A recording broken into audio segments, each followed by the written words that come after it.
The White House confirmed Tuesday that President Trump has submitted written responses to Robert Mueller following months of negotiations over how the president would answer the special counsel's questions.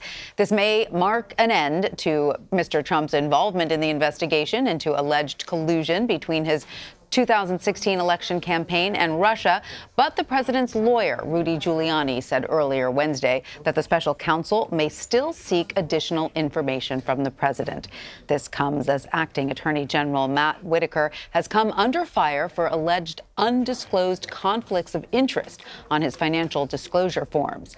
For more on all this, Washington correspondent Paula Reid joins me now. Paula, thanks so much for being with us. What exactly do we know about the scope of questions President Trump answered in written form for Robert Mueller? So these questions, these were the result of months of negotiation between the special counsel and the president's attorneys. They were very specific that they did not want the president to have to answer anything about obstruction of justice. So these are written questions. They focus on what happened mostly during the campaign before the president entered the White House.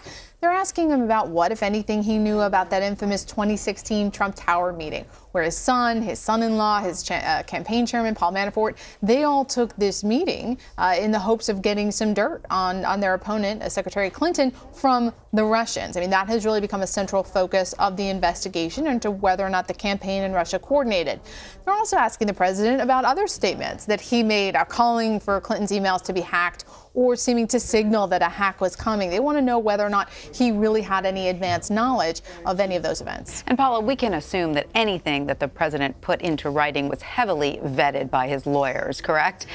I mean, I can't even imagine that a word got past his lawyers. Yes, that's why you hire them. That's just some good lawyering on their part to look over these and make it collaborative. But the president insists that these are his own words and that he did it all himself. But again, if there is any inaccuracy that is thought to be an intentional lie, that could be a crime, and it's the president who gets charged. So what happens now? What can we expect to happen with the president's written answers? Well, the president's attorneys expect the special counsel to come back to them in probably about 10 days, maybe less than that, whether they have any more questions, if they have anything additional they want to ask. And Rudy Giuliani has said that he wants to fight any additional questions, but if it's something reasonable, something small, they may be willing to do some follow-ups.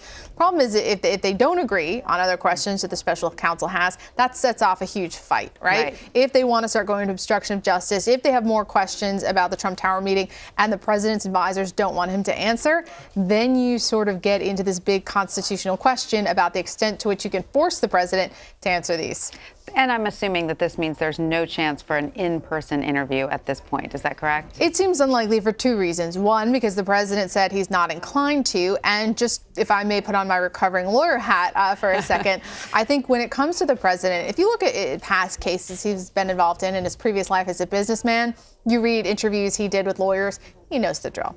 He's a consummate executive. He's not going off on tangents. He's not calling people stupid. He's not doing a lot of the things that we sometimes see him do in public right now as president. But with this particular case, it's different. It's personal. And he does tend to get defensive, and he's not always honest. And if you are not honest in an interview like this that you would be having with federal investigators, that can be criminal. There can be criminal consequences to that. So as a good lawyer, I think it would be best to continue to keep him away from the in-person interview. Yes, I mean, it is getting close. I mean, a lot of people are speculating that perhaps Donald Trump Jr. could face an indictment for lying over that meeting with the Russians.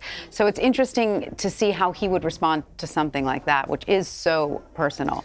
It is. At this point, we don't know, and trust me, I've tried to ask sources. It's not clear to us whether or not Donald Trump Jr. has sat down for an interview with special counsel investigators. For a long time, we knew he hadn't, and that's not a good sign. If they're talking to all the other people that may have been involved in an alleged crime and not you, that's a problem because they're getting all that evidence for your interview. And potentially to charge you. At this point, we do not know if Donald Trump Jr. has sat down across from special counsel investigators. If he hasn't, that's something that should concern him, unless he has personally refused. And do we know anything more about the possibility of sealed indictments coming forward in the days ahead? We do. We know that last week, Jerome Corsi, most people are going to be like, who's Jerome Corsi? Well, he is an associate of one of the campaign's associates, Roger Stone. Jerome Corsi and Roger Stone, they work together. And Jerome Corsi has talked to the special counsel 6 times.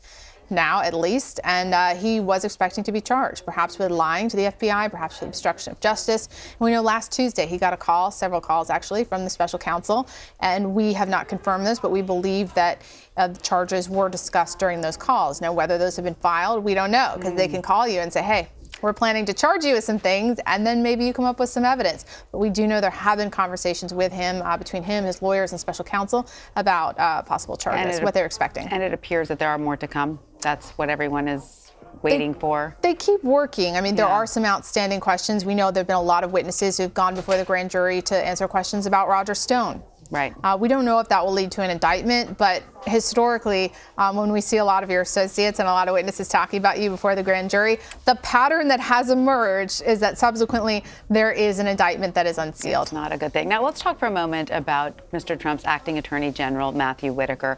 Can you break down the controversy for us over his financial, his financial papers that were just released? Yeah, that's right. Late yesterday, the Justice Department released his financial disclosures. And one thing that really stood out was this over $1 million that he received from this shadowy nonprofit that doesn't have to disclose its donors. It's not really clear what its mission was or what work it was doing.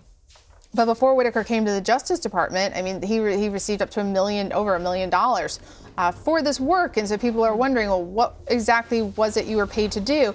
And it just kind of highlights these concerns that people have in Washington about dark money groups that don't have to disclose their donors or their objectives.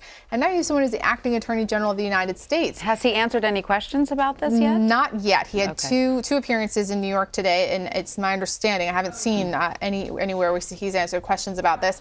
But people are concerned. Maybe he has conflicts of interest, and we don't know who these people were or why he got this money. So it's just another example of sort of shadowy money, dark money in politics in Washington. But he's only been in the job now for a very short time. Yes. And a lot of controversy, multiple legal challenges to the legitimacy of his office. And now you have these questions as well. Paula Reid, thank you. It's so great to have you here in New York with us. Great to be here.